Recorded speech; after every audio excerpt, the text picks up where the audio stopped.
কি করছো তুমি এখানে বসে বসে? কটা বাজে? 10:30 বাজে।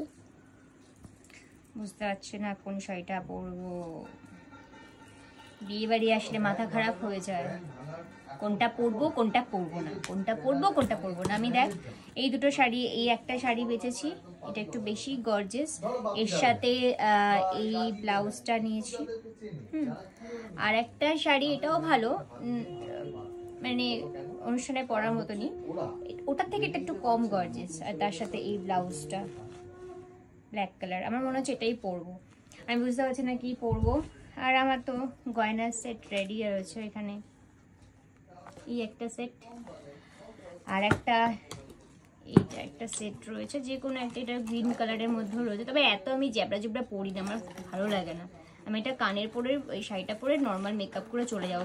মার্চ মাসে যদি এত গরম হয়, বাকি সময়টা তো পরেই রয়েছে, এই গরমে সাজতে ইচ্ছা করে। মনে হচ্ছে তুমি শাড়ির অ্যাড দিতে বসেছো এখন। হ্যাঁ সেটাই, আমি কনফিউজড হয়ে গেছি কি পরবো। আর এই চুড়িগুলো কমন, যেটাই পরবো পরে নেবো, তাও পরবো কিনা সন্দেহ, কারণ হাতে ব্রেসলেটে ভর্তি। তো বুঝতে পারছি না, আমি যে তোমাদের কাছে জিজ্ঞাসা করব কোনটা পরবো সেটাও হবে না, কারণ তোমাদের কাছ থেকে অ্যান্সার আস্তে আস্তে আমার বিয়ে বাড়ি কেটে যাবে। যাই হোক, যেটাই পরবো দেখা তো হচ্ছে, দেখি আগে আমি ভেবে নিই কোনটা পরা যায়। তুই কি করবি? আমি কি পরবো? জামা পরবো। জামা পরবি সে তো জানি, জামা না পরে কেউ যায়? কোনটা পরবি, জিন্স? না জানি না, দেখছি।